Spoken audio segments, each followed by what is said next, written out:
مدد نہیں کریں گے، موقع آئے تو ہٹ بھی جائیں گے۔ آج خود غرضی کا دور، نفس پرستی کا دور، اپنے مفادات کا دور، دوسروں کے ساتھ احسان کا،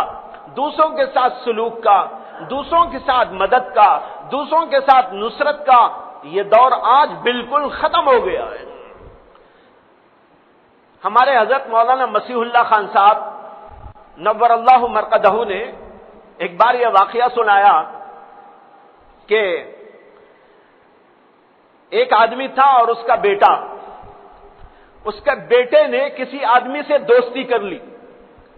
کسی لڑکے سے اس کی دوستی ہو گئی، تو وہ اس کے ساتھ بیٹھتا تھا، اٹھتا تھا، آتا تھا، جاتا تھا۔ تو باپ نے دیکھا کہ یہ اس آدمی سے دوستی کرنے لگا ہے، تو بیٹے کو بلا کر اس نے نصیحت کی اور کہا کہ بھائی ہر آدمی دوستی کے قابل نہیں ہوتا، یہ تو بہت دیکھ بھال کرنے کے بعد دوستی کرنی چاہیے۔ پھر اس کے بعد میں کہا میں اپنے دوست تم کو دکھاتا ہوں کیسا ہوتا ہے دوست۔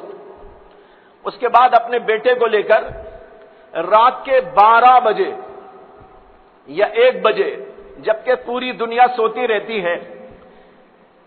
باپ اپنے ایک دوست کے گھر پہ گیا، جا کر کنڈا کھٹکھٹایا تو بہت دیر تک آواز نہیں آئی، سو رہے ہوں گے۔ بہت دیر کے بعد آواز آئی، کون؟ تو اس نے باہر سے کہا میں فلاں ہوں، آپ کا دوست، دروازہ کھولو،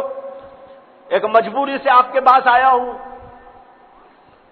بس اتنا کہنا تھا، دروازہ کھلا ہی نہیں۔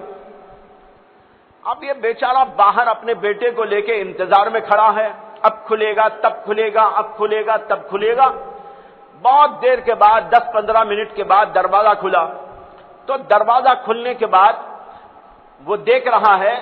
کہ اس کا دوست اس حالت کے اندر دروازے کے باہر آ رہا ہے کہ سر کے اوپر کھانا رکھا ہوا ہے اور ہاتھ میں ایک بیگ ہے کپڑوں وپڑوں کی، اس کے اندر کپڑے وپڑے تیار ہیں، اور دوسرے ہاتھ کے اندر ایک پیکٹ ہے اور اس کے اندر ہزاروں روپے رکھے ہوئے ہیں، اور ایک ڈنڈا بھی ساتھ میں ہے اور کچھ ایسی چیزیں۔ یہ سب لے کے وہ کھڑا ہوا ہے، اس کی بیوی پیچھے کھڑی ہوئی ہے اور کچھ ساز و سامان لے کر۔ اسے بڑا تعجب ہوا، یہ کیا قصہ ہے؟ میں آیا، دروازہ کھٹکھٹایا، دروازہ کھول کے اندر بٹھانے کے بجائے یہ پورا ساز و سامان لے کے کھڑا ہوا ہے، سر کے اوپر دیکھو تو کھانے کی ڈش ہے، ہاتھ میں دیکھو تو کپڑوں کا بیگ ہے، ادھر دیکھو تو کچھ اور پیکٹ ہے اور کچھ ڈنڈے ونڈے بھی ہیں، پیچھے بھی کھڑی ہوئی اس کی بیوی کچھ ساز و سامان لیے ہوئے ہے۔ پوچھا ارے بھائی یہ کیا قصہ ہے؟ کہا کہ جب آپ رات میں ایسے وقت میں میرے دروازے پہ آئے تو مجھے خیال ہوا کہ شاید آپ کسی سخت ضرورت سے آئے ہوں گے، کھانے کی ضرورت ہوگی، کپڑے کی ضرورت ہوگی، پیسے کی ضرورت ہوگی، یا کوئی دشمن آ گیا ہوگا اس کے مقابلے کی ضرورت ہوگی، اس لیے میں نے سارا ساز و سامان تیار کر کے آپ کے لیے دروازہ کھولا ہے۔ یہ دیکھو کھانا چاہیے تو کھانا سر پہ حاضر ہے، کپڑے چاہیے تو بیگ کپڑے کا موجود ہے، پیسے چاہیے تو یہ کپڑے کا جو ہے بیگ موجود ہے، اور اگر کچھ دشمن کے لیے دشمن حملے میں ہے اور اس سے بچنا آپ چاہتے ہیں، میں آپ کے مقابلے کے لیے حاضر ہوں، میری بیوی بھی حاضر ہے، یہ ڈنڈے بھی حاضر ہیں۔ یہ اس نے کہا بھائی مجھے کوئی ضرورت نہیں ہے، میں صرف اپنے بچے کو آپ سے ملاقات کرانے اور دوست کیا ہوتا ہے یہ سمجھانے کے لیے آیا تھا۔ میں کھانا بھی کھا چکا ہوں، الحمدللہ کپڑے بھی موجود ہیں، سب میرے پاس موجود ہے، یہ آپ اپنے پاس میں رکھیے۔ پھر اپنے بیٹے سے کہا دوست اس کو کہتے ہیں،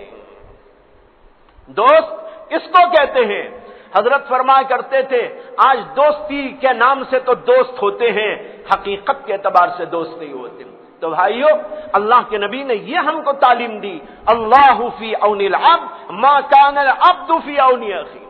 جب تک بندہ اپنے بھائی کی مدد کرتا ہے، بھائی سے مراد سگا بھائی نہیں، کوئی بھی بھائی، مسلمان بھائی، سگا ہو یا غیر ہو، کوئی بھی ہو، وہ تمہارا مسلمان بھائی ہے، بلکہ انسانی بھائی ہے، اس کی مدد اور نصرت میں لگے رہو، اللہ تمہاری مدد کرے گا۔ آج ایسے دوستوں کی ضرورت ہے، ہم کو چاہیے ہم ایسے دوست بن کے دکھائیں، ہم یہ عہد کریں کہ ہم دوستی کریں گے، ہم کسی کے ساتھ بھلائی کریں گے، ہم ان کے ساتھ میں یہ انداز اختیار کریں گے جس کی ایک مثال آپ کے ساتھ ابھی پیش کی گئی۔ اللہ ہم سب کو صحیح فہم عطا فرمائے، دین کا صحیح